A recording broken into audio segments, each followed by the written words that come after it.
ये सब चीज़ों के लोगों को असुरक्षित करना बंद करें। लोगों को इस हालात में ना ले आए कि वो सड़क पे आने को मतलब गृह युद्ध की स्थिति आ जाए, क्योंकि जब हमारे युवा छात्र किसान सभी लोग कष्ट में रहेंगे तो अंत में स्थिति यही आनी है, सड़क पे लोग उतर जाएंगे। नमस्कार, इस वक्त हम पटना के गर्दनी बाग में हैं। पूरा देश करे पुकार। संयुक्त रोजगार आंदोलन समिति के द्वारा पटना के गर्दनी बाग में रोजगार के सवालों को लेकर के धरना दिया जा रहा है। हमारे साथ प्रीति सिंह जी हैं जो रोजगार आंदोलन से जुड़ी हुई हैं। आइए हम इनसे बातचीत करते हैं इस मसले पे। रोजगार के सवाल को लेकर के आप लोग धरना दे रहे हैं, क्या कहना चाहेंगे? जी, हम लोग आज़ादी के 75 साल बाद यानी आज तक हम लोग देख रहे हैं कि यह समस्या बढ़ती ही गई, समाधान इसका कुछ नहीं मिल रहा है। तो हम लोग संयुक्त रोजगार आंदोलन समिति एक राष्ट्रीय रोजगार नीति कानून बनाने की बात कर रही है, जिसमें कि लोगों को उनके खेत तक रोजगार का उपाय हो सके, वहाँ वो लघु उद्योग लगा सकें, उनके जो प्रोडक्ट हैं उसका बाजार राज्य, देश और अंतर्राष्ट्रीय स्तर तक चेन सिस्टम से बनाया जाए, बैंक के चक्कर से उनको बचाया जाए और उन तक वो सुविधा पहुँचे कि उनको फाइनेंशियल सपोर्ट मिल सके, उनको एडवांस में कृषि क्षेत्र के लोगों को एडवांस में मिले फाइनेंशियल सपोर्ट, जिससे कि वो अपने खेती को कर सकें। हमने किसानों के लिए भी बात करी कि उनके सभी फसलों पर एमएसपी गारंटी कानून बने। हमने छात्रों और युवाओं के लिए बात रखी कि सही समय पे सरकारी भर्तियां हो, उनके आर्थिक रोजगार की सुरक्षा की जिम्मेवारी सरकार ले, ठेकेदारी प्रथा नौकरियों में बंद हो और समान काम के लिए समान वेतन मिले। मजदूर और असंगठित क्षेत्र के लोगों के लिए भी हमने बात करी है, यानी राष्ट्रीय रोजगार नीति के ड्राफ्ट को जो हम लोग समाधान के रूप में ला रहे हैं, तो उनके लिए भी बात है कि महंगाई के हिसाब से उनका जो वेतन तो नहीं बोलेंगे, जो उनका पर डे का बनता है वो बढ़ाया जाए, उनकी सुरक्षा की गारंटी सरकार ले। क्योंकि कोरोना के समय हम लोगों ने देखा कि हमारे लोग जो अपने राज्य, अपने गांव को छोड़कर दूर दूर तक चले गए, पंजाब और पूंछ तक वो पहुंचे हुए हैं, आंध्र प्रदेश तक पहुंचे हुए हैं, केरल तक पहुंचे हुए हैं। लेकिन जब कोरोना आया तो लोगों ने उनको वहां से भगा दिया और हम लोग देखे कि कैसे वो पैदल फिर अपने गांव तक पहुंचे। लेकिन आज भी सरकार सतर्क नहीं है, वापस फिर उन लोग वहीं उन्हीं जगहों पे जा रहे हैं। महिलाओं की स्थिति आज भी दोयम दर्जे की है। इतने दिनों बाद भी मात्र 20% महिला अपनी आर्थिक भागीदारी राष्ट्र निर्माण में दे रही है। उनकी सुरक्षा घर तक में वो असुरक्षित हैं और हर रोज़ हम लोग जिस तरह की घटनाओं से रूबरू हो रहे हैं तो वो हम दहला देता है, वो हम सभी को डराता है कि आखिर महिलाएं सुरक्षित कहाँ हैं। ना वो घर में है, ना वो बाहर है, ना वो अपने जॉब सेक्टर पर है। तो उन सभी के लिए भी उस कानून की ज़रूरत है और जब तक राष्ट्रीय रोजगार नीति कानून नहीं बन जाता, सरकारें यूं ही आती जाती रहेंगी और हम जनता को आपस में जाति धर्म भाषा में बांटकर अपनी रोटी सेकती रहेंगी।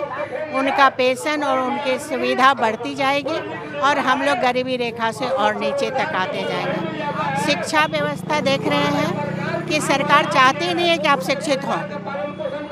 आम लोगों के लिए शिक्षा इतना मुश्किल होता जा रहा है कि आप नहीं पढ़ेंगे, सिर्फ साक्षर होकर रह जाएंगे और कारण कि सरकार से कोई सवाल ना कर पड़े। इसके लिए आज हम लोग सामूहिक उपवास पर हैं। पूरे देश में लगभग 200 जगहों पर संयुक्त रोजगार आंदोलन समिति के तहत ये उपवास कार्यक्रम हो रहा है और ये शुरुआत है, आगे ये जारी रहेगी। पूरे देश भर में ये चल रहा है और ये लगभग 2 साल से हम लोग इस पर काम कर रहे हैं। संयुक्त रोजगार आंदोलन समिति में बहुत सारे संगठन जैसे एटक, AISF, C2 हो गए और सभी संगठन, तमाम मास ऑर्गेनाइजेशन जी क्योंकि सभी को पता है, उन लोग पहले से भी लड़ रहे हैं कि बेरोजगारी की समस्या से जब तक लोगों को मुक्ति नहीं मिलेगी, देश में धीरे धीरे क्राइम रेट भी बढ़ेगा, क्योंकि उन लोग हमारे बच्चे गलत हाथ में पड़ते जा रहे हैं। इसमें एक चीज, जो 60 लाख सरकारी रिक्त पदों पे आप लोग भर्ती की बात कर रहे हैं, जो नारे आप लोग तख्ती में लिखे हुए हैं, ये 60 लाख जो रिक्त पद हैं, ये किस तरह के पद हैं? ये आंकड़ा आप लोगों ने कहां से निकाला? 2016 से तो आंकड़ा ही नहीं दिया जा रहा है, लेकिन हर जगह से जिस तरह से मिलता है, मान लीजिए हमारे यहाँ शिक्षकों का ही 3 लाख, लगभग 3.5 लाख भर्ती खाली है। तो इन सब चीज़ों को इकट्ठा करके ये बताया गया कि लगभग 60 लाख। जब हमारे राज्य में ऐसी स्थिति है, इसी तरह और भी राज्यों में है।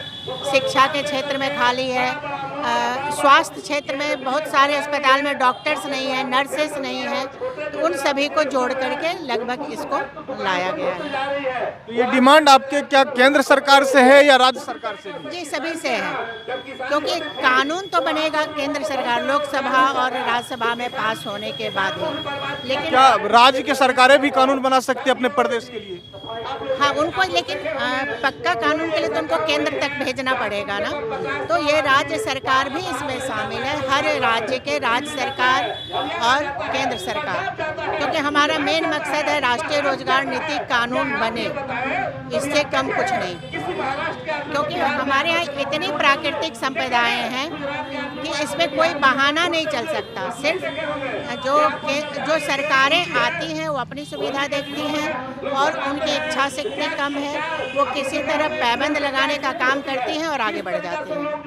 इसमें आप पंचायत वार्ड के जो सदस्य हैं, उनके भी 9 सूत्री मांगों को आप लोगों ने रखा है, तो मैं ये जानना चाहूँगा कि ये 9 सूत्री मांग क्या है, मैंने उनकी किस मांग को आप लोग उठा रहे हैं?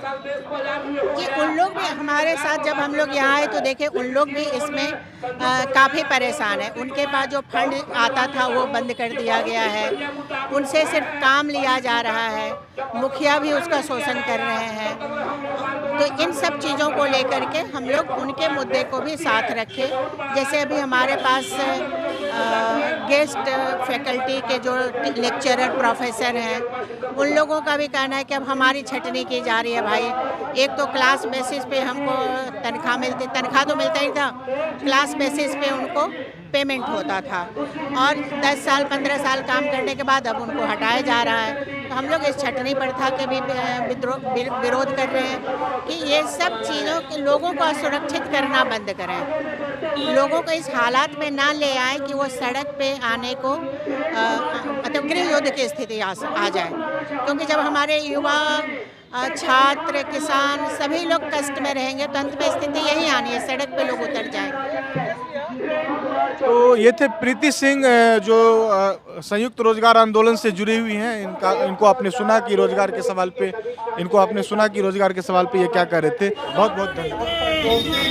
पूरा देश करे पुकार, पूरा देश करे पुकार, पूरा देश करे पुकार। नफरत नहीं, रोजगार चाहिए, देश में राष्ट्र रोजगार लागू करो।